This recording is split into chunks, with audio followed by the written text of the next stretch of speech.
नमस्कार, स्वागत है आपका तेज भारत नेटवर्क की मुख्य खबरों में। आइए रुक करते हैं इस वक्त की बड़ी खबरों पर। गोली चलाने का आदेश मजिस्ट्रेट देता है मंत्री नहीं। राहुल गांधी के आरोप पर जितेंद्र सिंह का पलटवार। लोकसभा में विपक्ष के नेता राहुल गांधी ने बुधवार को आरोप लगाया कि गृह मंत्री अमित शाह ने छात्रों पर फायरिंग का आदेश दिया था।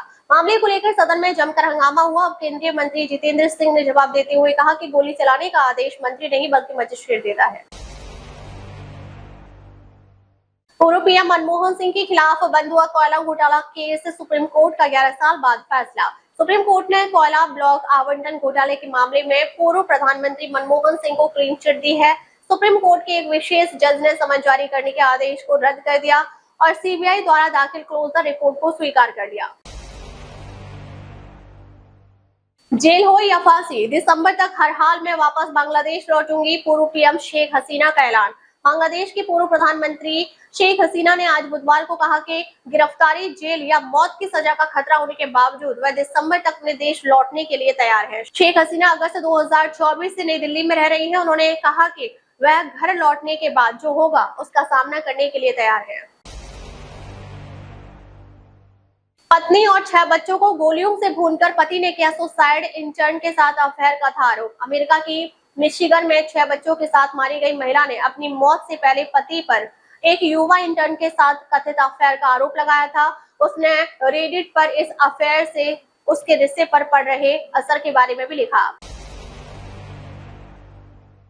पति को मेट्रो स्टेशन छोड़ने गई हैदराबाद के सॉफ्टवेयर इंजीनियर की कार हादसे में मौत, आरोपी ड्राइवर गिरफ्तार। अमेरिका के न्यू जर्सी में सड़क हादसे में तेलंगाना की रहने वाली 42 साल की महिला की मौत हो गई है। महिला की पहचान सॉफ्टवेयर इंजीनियर श्रीपति दीपा के रूप में हुई है। हैदराबाद की रहने वाली ये महिला 2 दिन बाद भारत लौटने वाली थी, लेकिन इससे पहले ही सड़क हादसे में दीपा की जान चली गई। हैदराबाद की रहने वाली ये महिला 2 दिन बाद भारत लौटने वाली थी, लेकिन इससे पहले ही सड़क हादसे में दीपा की जान चली गई। इस हादसे में दीपा की मौत हो गई।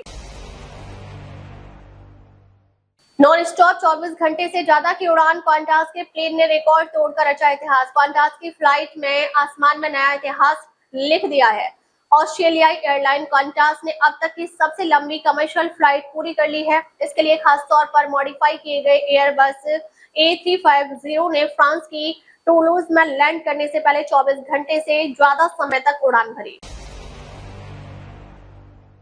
बचपन से ही पढ़ाई में होशियार होते हैं इन 3 मूलांकों के लोग करियर में कभी नहीं होते हैं असफल। कुछ बच्चे ऐसे होते हैं जो तेज दिमाग से चीजें जल्दी सीख लेते हैं और पढ़ाई में हमेशा अव्वल आते हैं। वहीं कुछ अपनी कड़ी मेहनत के बलबूते अपने लिए एक अच्छा मुकाम हासिल करते हैं। मेहनत हो या तेज दिमाग, इनसे आने वाला परिणाम हमेशा अच्छा होता है। कई बार पेरेंट्स के मन में एक सवाल यह भी आता है कि कैसे किसी का मूलांक उसके लिए पढ़ाई में अच्छे परिणाम लाने की प्रेरणा दे सकता है।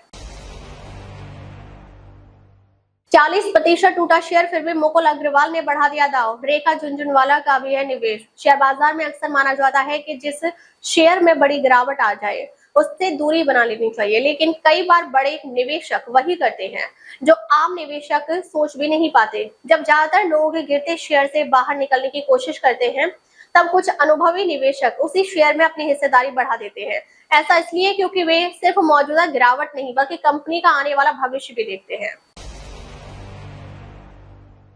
वैभव सूर्यवंशी का धमाका, T20I रैंकिंग में लगाए 230 स्थान की छलांग। ईशान किशन का जलवा कायम। 15 साल के वैभव सूर्यवंशी ने आईसीसी की ताजा मेंस T20I बैटिंग रैंकिंग यानी आईसीसी रैंकिंग्स 2026 में लंबी छलांग लगाई है। हरारे में जिम्बाब्वे के खिलाफ भारत की हालिया 3-0 सीरीज जीत के दौरान सूर्यवंशी ने 50.33 की औसत से 151 रन बनाई और अपना पहला player of the series award जीता। बुधवार को आईसीसी द्वारा अपडेट की गई साप्ताहिक रैंक में उनके इस शानदार प्रदर्शन का असर साफ दिखा।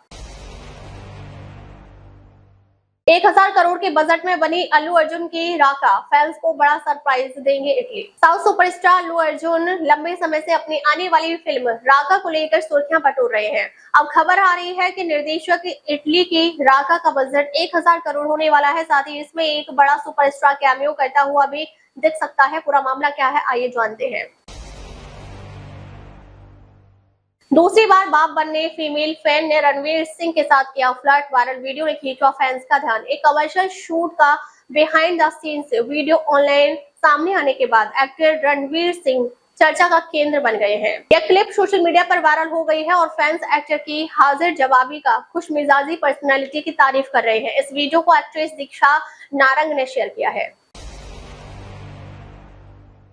उत्तर प्रदेश में बंद नहीं होंगे प्राथमिक विद्यालय का, नामांकन वाले स्कूलों का होगा विलय। लोकसभा के मानसून सत्र में समाजवादी पार्टी के अध्यक्ष अखिलेश यादव द्वारा उत्तर प्रदेश में बड़ी संख्या में सरकारी प्राथमिक विद्यालय बंद किए जाने का मुद्दा उठाए जाने के बाद प्रदेश सरकार ने अपना पक्ष स्पष्ट किया है। बेसिक शिक्षा राज्य मंत्री यानी स्वतंत्र प्रभार संदीप सिंह ने कहा कि सरकार स्कूल बंद नहीं कर रही है, बल्कि कम छात्र संख्या वाले विद्यालयों का निकटवर्ती विद्यालयों में विलय किया जाएगा।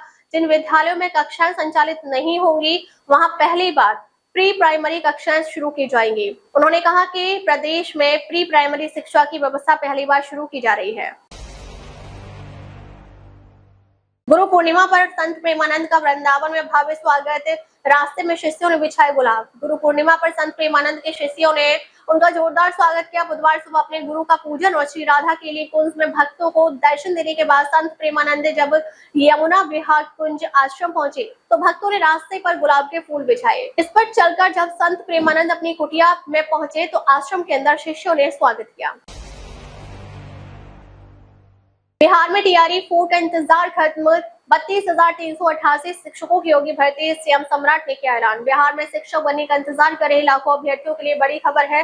शिक्षक भर्ती परीक्षा की प्रक्रिया अब औपचारिक रूप से आगे बढ़ गई है। शिक्षा विभाग ने 32,388 शिक्षकों के पदों पर नियुक्ति के लिए अधियाचना बिहार लोक सेवा आयोग यानी बीपीएससी को भेज दी है। मुख्यमंत्री सम्राट चौधरी ने मंगलवार को अपने एक्स हैंडल पर इसकी जानकारी साझा करते हुए इसे बिहार के युवाओं के लिए एक और ऐतिहासिक सौगात बताया। तरुण हत्याकांड में मुख्य आरोपी को दिल्ली पुलिस ने दिखाया था नाबालिग, द्वारका कोर्ट ने एसएचओ को भेजा नोटिस। उत्तम नगर के हस्तसाल इलाके में होली की रात हुए तरुण हत्याकांड से जुड़े एक महत्वपूर्ण मामले में द्वारका की न्यायिक मजिस्ट्रेट प्रथम श्रेणी यानी जेएमएफसी अदालत ने उत्तम नगर थाना एसएचओ को नोटिस जारी कर एक्शन टेकन रिपोर्ट यानी ईटीआर तलब की। मामला हत्या के मुख्य आरोपितों में शामिल उस आरोपी से जुड़ा है जिसने स्वयं को नाबालिग बताया था। मृतक तरुण के स्वजन का आरोप है कि आरोपित को नाबालिग साबित करने के लिए आरोपित के स्वजन ने फर्जी जन्म प्रमाण पत्र तैयार कराया, लेकिन शिकायत दिए जाने के बावजूद पुलिस ने प्राथमिकी दर्ज नहीं की। दुनिया में भारत का जलवा, दूसरा सबसे बड़ा नाविक आपूर्तिकर्ता देश बना। नंबर 1 पर कौन? पानी में जहाज चलाने की बात की जाए तो भारतीय नाविकों का नाम जरूर लिया जाता है, क्योंकि दुनिया में नाविकों का दूसरा सबसे बड़ा सप्लायर भारत है। बिम्को आईसीएस सीफेयर से वर्कफोर्स रिपोर्ट 2026 के मुताबिक दुनिया भर में समुद्री कर्मचारियों की कुल संख्या में 12.2% हिस्सेदारी के साथ भारत नाविकों का दुनिया का दूसरा सबसे बड़ा सप्लायर बन गया है। सीफेयर वर्कफोर्स रिपोर्ट हर 5 साल में प्रकाशित होती है। इस रिपोर्ट को ग्लोबल मैरीटाइम इंडस्ट्री में समुद्री कर्मचारियों की सप्लाई और डिमांड के सबसे भरोसेमंद आकलन के तौर पर देखा जाता है।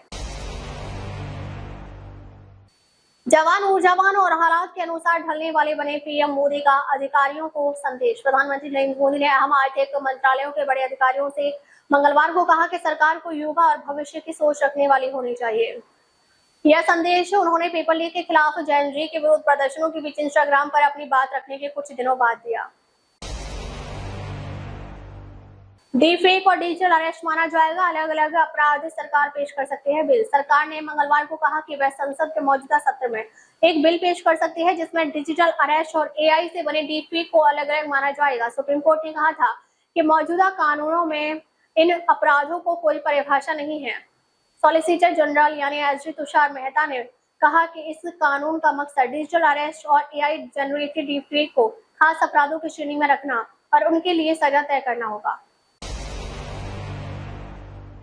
नीट प्रदर्शन में पैलेट गन के इस्तेमाल की थी इजाजत, सभी एसओपी का किया गया पालन। सीआरपीएफ की रिपोर्ट में खुलासा। सीआरपीएफ की घटना के बाद की एनालिसिस रिपोर्ट के अनुसार 20 जुलाई को नीट पेपर लीक के खिलाफ विरोध करने वालों के खिलाफ पुलिस कार्रवाई के दौरान सभी स्टैंडर्ड ऑपरेटिंग प्रोसीजर यानी एसओपी और दंगा रोधी ड्रिल का पालन किया गया। इसमें पैलेट गन जैसे गैर घातक साधनों का अधिकृत इस्तेमाल भी शामिल था। कार नीति, भारत सरकार ने वीआईपी कल्चर पर कसा बड़ा शिकंजा, एक अफसर एक कार की पॉलिसी लागू। केंद्र सरकार ने सरकारी वाहनों के दुरुपयोग पर अंकुश लगाने और अनावश्यक खर्च कम करने के लिए नई नीति लागू कर दी है। अब नौकरशाही में एक अधिकारी एक सरकारी गाड़ी का नियम लागू होगा। केंद्रीय मंत्री भागीरथ चौधरी और सांसद लुम्बा राम को NHB स्कीम के तहत मिली सब्सिडी, बाद में किया वापस। सरकार ने मंगलवार को संसद को बताया कि केंद्रीय मंत्री भागीरथ चौधरी और राजस्थान के भाजपा सांसद लुम्बा राम को पिछले 5 वर्षों में राष्ट्रीय बागवानी बोर्ड की योजनाओं के तहत वित्तीय सहायता मिली थी। हालांकि भारी राजनीतिक दबाव के बाद चौधरी ने खीरा की खेती के लिए मिले 99.6 लाख रुपए सब्सिडी वापस कर दी है।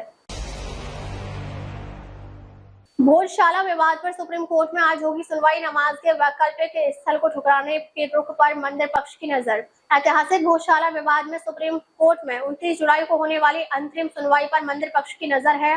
प्रशासन द्वारा नमाज के लिए सुझाए गए वैकल्पिक स्थलों पर मस्जिद पक्ष की असहमति को देखते हुए मंदिर पक्ष ने भी अपनी कानूनी तैयारी तेज कर दी है।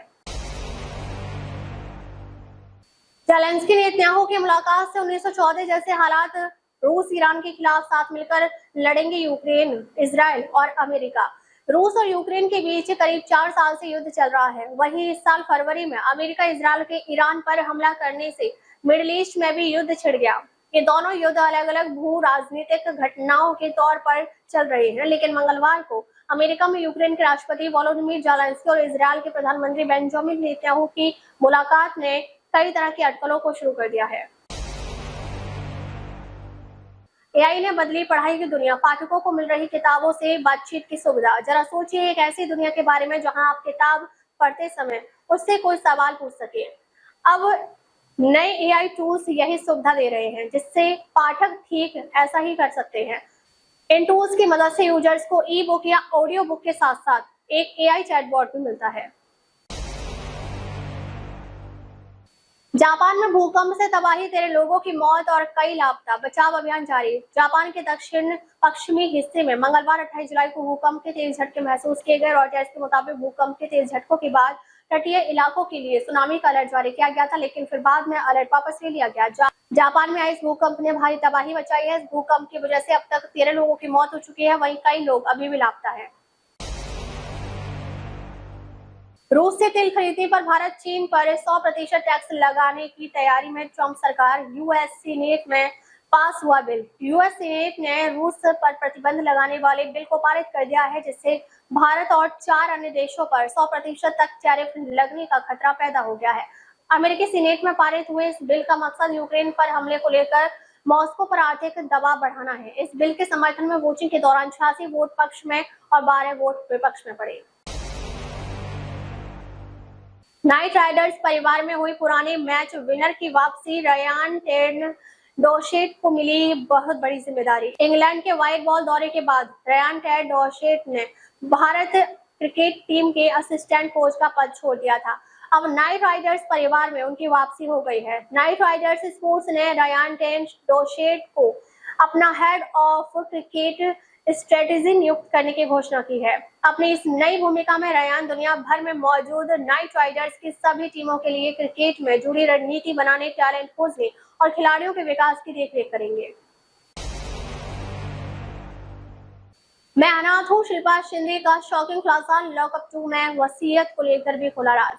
टीवी इंडस्ट्री के सबसे चर्चित अभिनेत्री के बारे में बात की जाए तो उसमें शिल्पा शिंदे का नाम जरूर शामिल होता है। मौजूदा समय में अभिनेता रितेश देशमुख के रियलिटी शो लॉकअप 2 में बतौर कंटेस्टेंट शिल्पा मौजूद है और आए दिन वह शो में कुछ न कुछ ऐसा करती हैं जो चर्चा का विषय बन जाता है। पर्यटकों को बंदरों से बचाइए, फिर 1 ट्रिलियन की इकोनॉमी बनाइए। अखिलेश यादव ने यूपी सरकार पर कसा तंज। सपा के राष्ट्रीय अध्यक्ष अखिलेश यादव ने ताजमहल देखने आई विदेशी महिला पर्यटक को बंदर द्वारा काटने पर प्रदेश सरकार पर तंज कसा है। अखिलेश यादव ने एक्स पर पोस्ट की है कि पर्यटकों को बंदरों के हमले से बचाइए, फिर 1 ट्रिलियन इकोनॉमी बनाइए। उन्होंने विदेशी पर्यटक का वीडियो भी पोस्ट किया है। बाघों की बढ़ती संख्या से दुधवा में बढ़ा मानव वन्यजीव टकराव। गन्ने के खेत बने ठिकाना। दुधवा टाइगर रिजर्व में बाघों की बढ़ती संख्या संरक्षण की सफलता की कहानी है, लेकिन इसके साथ ही मानव वन्यजीव संघर्ष भी तेजी से बढ़ रहा है। जंगल से सटे गन्ने के खेत अब बाघों की शरण स्थली बन गए हैं। आसान शिकार, घना आवरण और खेती वाले इलाके बाघों को आकर्षित कर रहे हैं, जिसके परिणाम स्वरूप ग्रामीणों और बाघों को आमना सामना बढ़ रहा है।